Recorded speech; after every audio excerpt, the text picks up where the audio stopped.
এই মেয়েটিকে চুমু খেলে সে কুকুর হয়ে যেত, তাই 18 বছর পর্যন্ত সে প্রেম করার সাহসই পায়নি। কিন্তু 18 বছরের পর তার একটা ছেলের সাথে প্রেম হয়ে যায়, কিন্তু 1 বছর প্রেম করার পরও সে ছেলেটিকে কিসই করতে দেয়নি। তাই একদিন তার জন্মদিনের ছেলেটি বায়না ধরে সবার সামনে আজকে তাকে কিস করতে হবে। এটা শুনে হেনা অনেক ভয় পেয়ে যায় আর বয়ফ্রেন্ডের মুখে কেক ছুঁড়ে পালিয়ে যায়। কয়েক বছর পর সে একটি স্কুল টিচারের চাকরি নেই, যেখানে সব টিচারের মিঙ্গেল ছিল, শুধু সে, বগিয়ং আর জিন বাদে। জিন কোনোদিনও কোনো মেয়েকে পাত্তা দিত না, তাই টিচাররা তাকে এবং বগিয়ংকে সেট করে দিতে একটা পার্টির আয়োজন করে। আর সেখানে সবাই বগিয়ংকে জিজ্ঞেস করে সে কেন এখনো মিঙ্গেল আছে। তখন বগিয়ং বলে সেও চায় মিঙ্গেল হতে, তবে সে মেয়েদের অ্যাপ্রোচ করতে অনেক ভয় পায়। এখন যদি কোনো মেয়ে নিজে থেকে তাকে অ্যাপ্রোচ করে তাহলে সেও আশা করি মিঙ্গেল হয়ে যাবে। এটা শুনে হেনাও মুচকি হাসি দেয়। তবে জিন এসব প্রশ্নে বিরক্ত হয়ে বাইরে চলে যায়। হেনা তখন অনেক মাতাল হয়ে বগিয়ংকে বলে, তুমি বলেছিলে কোনো মেয়ে তোমাকে প্রপোজ করলে তুমি রাজি হয়ে যাবে, চলো আমিই তোমাকে প্রপোজ করছি। এই বলে সে বগিয়ংকে কিস করে, কিন্তু পরক্ষণেই সে দেখে আরেকটা বগিয়ং পাশে দাঁড়িয়ে আছে।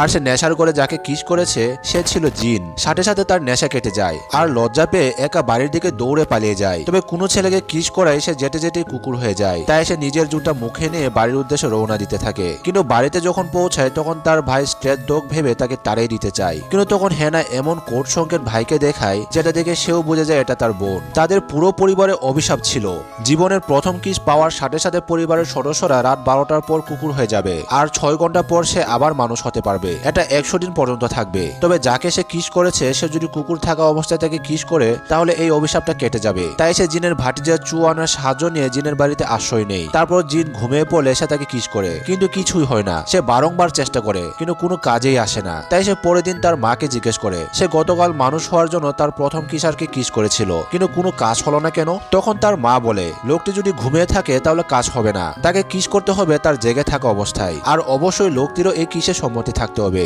এটা শুনে হেনা আকাশ থেকে পড়ে যায়, কারণ জেগে থাকা অবস্থায় জিনকে কিস করা অসম্ভব, কারণ সে তাকে দেখলে দৌড়ে পালিয়ে যায়। পরের দিন হেনা লক্ষ্য করে প্রিন্সিপাল তার কুকুর নিয়ে স্কুলে আসছে আর কুকুর দেখতে জিনের অবস্থা অনেক খারাপ হয়ে যাচ্ছে। তখন সে বুঝে যায় জিন আসলে তাকে ভয় পায় না, ভয় পায় কুকুরকে। সেদিনও তারা যখন একসাথে ছিল তখন একটা কুকুর রাস্তায় আসছিল, যেটা দেখে জিন দৌড়ে পগার পার হয়ে গেছিল। হেনা তখন জিনকে বাঁচাতে প্রিন্সিপালকে বলে তার কুকুরে অ্যালার্জি আছে, কুকুরটা স্কুলের বাইরে রাখুন, কিন্তু তাতে হিতে বিপরীত হয়ে যায়। প্রিন্সিপাল কুকুরের দায়িত্ব জিনকে দিয়ে ক্লাসে চলে যায়। জিন তখন কোনো মতে ভয়ে ভয়ে কুকুরকে হ্যান্ডেল করছিল, কিন্তু যখন সে খাবার ডালছিল তখন খাবারের গন্ধে কুকুর তার দিকে দৌড়ে চলে আসছিল। এটা দেখে হেনা জিনকে ধাক্কা দিয়ে সরিয়ে দেয়। জিনও যখন বুঝতে পারে হেনা তাকে বাঁচানোর জন্য এমন করেছে তখন সেও হেনার প্রতি অ্যাট্রাক্ট হওয়া শুরু করে। আসলে ছোটবেলায় বখাটে ছেলেরা জিনকে অনেক মারধর করত, এমনকি তারা তাকে শিক্ষা দিতে নিজের কুকুরকেও ছেড়ে দিত। তখন থেকে কুকুর দেখলে সে প্রচন্ড ভয় পেয়ে যায়। এরপর থেকে হেনা এবং জিন দুজন দুজনের প্রতি অনেক কেয়ারফুল হতে শুরু করে। এইদিকে হেনার এক্স বয়ফ্রেন্ড জেনে যায় হেনা জিনের সাথে বেশি সময় কাটাচ্ছে, তাই সে হেনাকে শিক্ষা দিতে চলে যায় সে বখাতের কাছে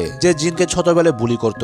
সে লোকটাকে বলে জিনের গার্লফ্রেন্ড আসলে একটা কুকুর, তুমি যদি এটা নেটে ছড়িয়ে দাও তাহলে জিনের মান সম্মান আর কিছু থাকবে না। সে প্রমাণ দিয়ে বিনিময়ে অনেক টাকা নিয়ে আসে। এইদিকে হেনাও জিনকে তার কুকুর হওয়ার বিষয়টি বলার প্রিপারেশন নিচ্ছিল, কিন্তু সে কোনোভাবে বলতে পারছিল না। তাই জিন তাকে রিল্যাক্স করতে বলে বলার মতো না হলে বলো না, এত চাপ নেওয়ার কিছু নাই। কিন্তু সেই বখাতের লোকটি হেনার কুকুর হওয়ার ক্লিপ হেনাকে পাঠিয়ে ব্ল্যাকমেল করে সে যদি পাঠানো ঠিকানায় না আসে তাহলে সে ভিডিওটি ভাইরাল করে দিবে। তাই হেনা বাধ্য হয়ে সে জায়গায় চলে যায়। তবে হেনা সেই জায়গায় গেলে সে তাকে বেঁধে লাইভ স্ট্রিম শুরু করে দেয় আর সবাইকে বলে এই মেয়েটি কুকুর হতে পারে, 12টা বাজার সাথে সাথে সে কুকুর হয়ে যাবে। এই লাইভ দেখে জিনো সেই জায়গায় চলে আসে আর 12টা বাজার কয়েক মিনিট আগে হেনাকে বাঁচিয়ে নেই। জিনো তখন বুঝতে পারে হেনা তাকে কি কথা বলতে এত ভয় পাচ্ছিল আর স্মৃতিচারণ করতে থাকে কিভাবে একটা কুকুরকে সে প্রায় তার আশেপাশে দেখত। তখন হেনা তার সামনে কুকুর হয়ে যায়, কিন্তু জিন এবার ভয় পায় না। সে তাকে কোলে তুলে মুখে একটা ডিপ চুমু খায় আর সাথে সাথে হেনার অভিশাপ কেটে যায় আর সে চুমু খাওয়া অবস্থায় আবার মানুষের রূপ নেই।